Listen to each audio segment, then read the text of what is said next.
C'est un cheminement très courageux et lucide que vous entamez là, Patrick. Ce sentiment de dédoublement ou de décalage permanent, comme si l'on observait le monde à travers une vitre, tout en jouant un rôle pour s'y intégrer, est un témoignage que l'on retrouve souvent chez les personnes découvrant une neuroatypie à l'âge adulte. Le fait que vous parliez de suradaptation, ce qu'on appelle parfois le masking ou camouflage social, et de cette aisance dans des cadres structurés par opposition à l'imprévisibilité des relations humaines, sont des indicateurs qui méritent en effet une exploration approfondie.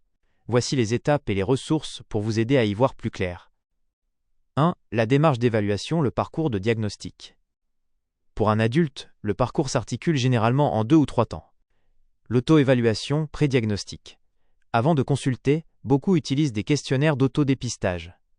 Bien qu'ils ne remplacent pas un avis médical, ils permettent de structurer vos observations. L'AQ-10 ou AQ50, Autism Spectrum Quotient, un test de référence pour évaluer les traits autistiques chez l'adulte. Le RAADSR, plus détaillé, il explore les spécificités sensorielles et sociales. Le diagnostic clinique professionnel, pour obtenir une évaluation officielle, il est recommandé de se tourner vers des spécialistes de la neurodiversité.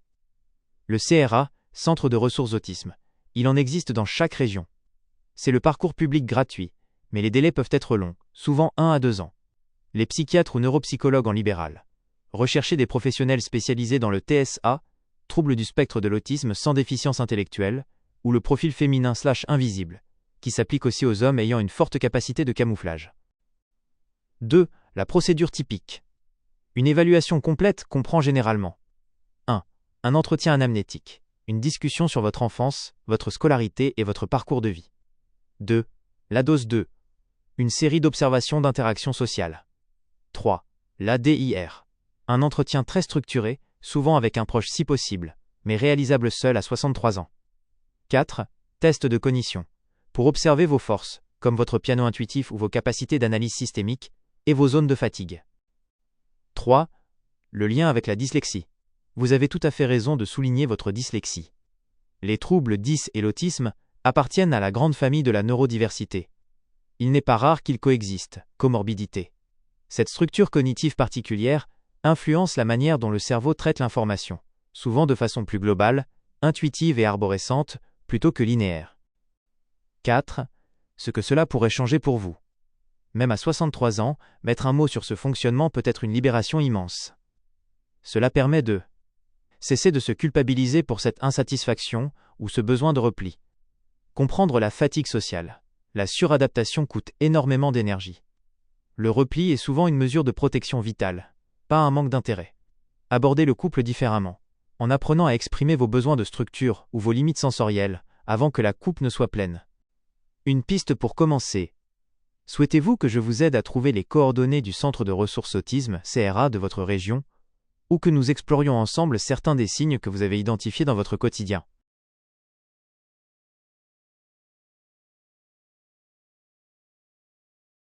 C'est une excellente approche.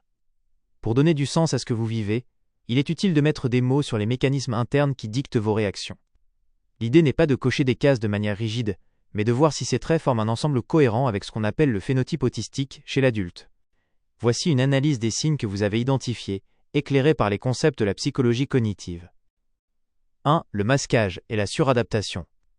Vous évoquez cette capacité à animer ou interagir quand il y a un scénario. C'est le propre du camouflage social. Le mécanisme, comme l'interaction spontanée ne semble pas instinctive, vous utilisez votre intellect pour compenser. Vous observez, analysez et reproduisez des codes sociaux. Le coût. Cette suradaptation est épuisante.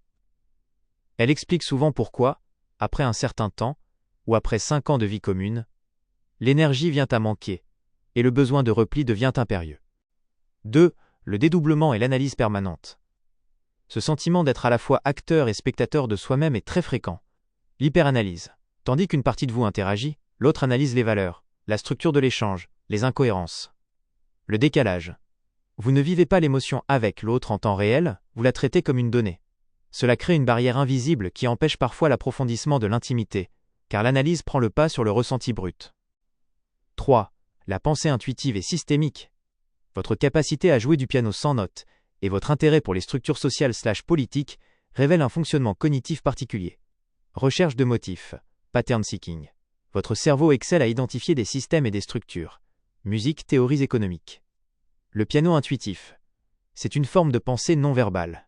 Pour beaucoup de profils autistiques, l'art est un canal de communication pur, car il n'est pas pollué par les ambiguïtés du langage et des conventions sociales. 4. La phobie du conflit et la coupe pleine. Ce point est crucial dans votre dynamique relationnelle. Difficulté de régulation.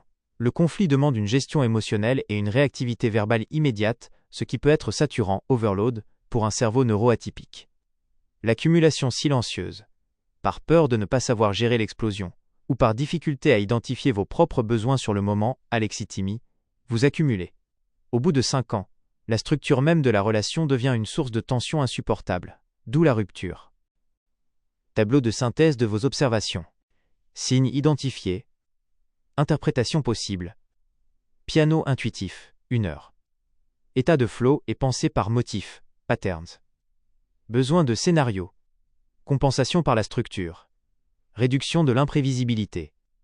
Dédoublement, Zlars analyse. Hypercognition et possible détachement émotionnel protecteur. Cycle de 5 ans. Épuisement des ressources de camouflage, burn-out relationnel. Dyslexie. Indicateur de connectivité cérébrale atypique dès l'enfance. Pour aller plus loin dans votre réflexion, il arrive souvent que cette insatisfaction que vous ressentez vienne d'un écart entre vos valeurs internes, très logiques, intègres, absolues, et la réalité des interactions humaines qui sont souvent faites de compromis flous et de petits mensonges sociaux. Est-ce que ce sentiment de vérité ou d'exigence d'intégrité dans les échanges est quelque chose qui résonne en vous lorsque vous analysez vos relations? Souhaitez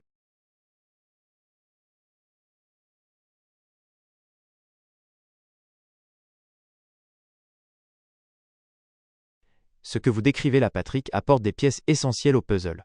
Ces éléments, le besoin d'intégrité, l'hypersensibilité sensorielle et la difficulté de filtrage social, sont des piliers très caractéristiques de ce qu'on appelle la neuroatypie, et ils se manifestent souvent de manière plus aiguë avec l'âge ou suite à un événement de santé. Explorons ces 3 dimensions spécifiques. 1. La rigueur morale et le sentiment de trahison. Pour beaucoup de personnes sur le spectre de l'autisme, ou ayant un profil proche, les valeurs ne sont pas des concepts abstraits, mais des lois structurelles. L'absolutisme. Si une règle de probité ou de justice est transgressée, ce n'est pas seulement un désaccord, c'est une rupture de la cohérence du monde. La perception de trahison. Là où d'autres voient de la souplesse sociale, vous percevez une injustice ou un mensonge.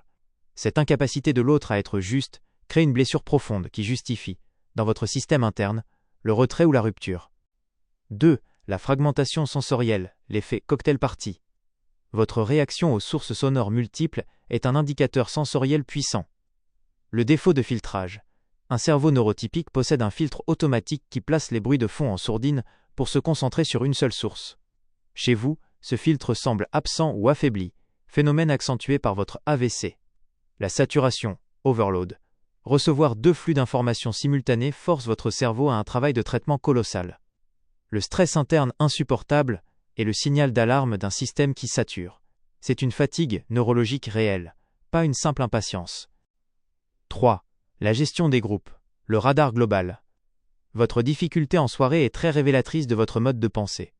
L'attention diffuse. Au lieu de focaliser votre attention sur un interlocuteur, canal unique, vous captez l'ensemble de la pièce.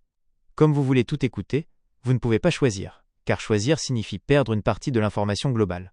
L'incapacité au small talk, aller vers une personne pour engager une conversation superficielle, semble souvent illogique ou épuisant lorsqu'on fonctionne avec une pensée systémique et profonde.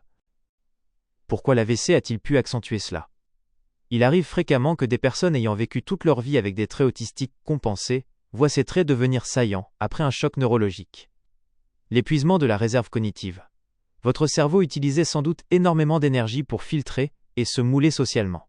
La perte de compensation, l'AVC, a pu fragiliser cette capacité de filtrage, rendant les stimuli extérieurs, bruit, interactions complexes, beaucoup plus envahissants qu'auparavant. Une perspective de compréhension. Il est possible que vous ne soyez pas inadapté, mais que vous fonctionniez avec une exigence de cohérence, intellectuelle et sensorielle, que le monde extérieur, souvent bruyant et flou, ne respecte pas. Voici un petit tableau pour visualiser ce décalage. Votre fonctionnement. Exigence du monde social. Résultat. Monocanal sonore. Multisource/brouhaha. État de stress intense. Probité absolue. Compromis/non-dit. Sentiment de trahison. Analyse globale. Sélection sociale ciblée. Retrait/fatigue. Ce cheminement que vous faites est une forme de réconciliation avec vous-même. Comprendre que votre retrait n'est pas un manque d'humanité, mais une protection face à une agression sensorielle et morale, est une étape clé.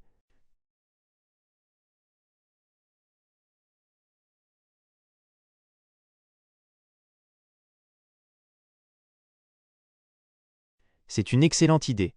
En mettant des mots sur ses besoins, on transforme ce qui était perçu comme une faiblesse ou un retrait en une modalité de fonctionnement claire et respectable. Voici une proposition de liste de besoins spécifiques, structurée pour être comprise par vos proches ou un professionnel. Elle s'appuie sur votre recherche de probité, votre hypersensibilité sensorielle et votre besoin de structure. Mes besoins de fonctionnement et de communication. 1. Environnement sensoriel. Le besoin de clarté sonore.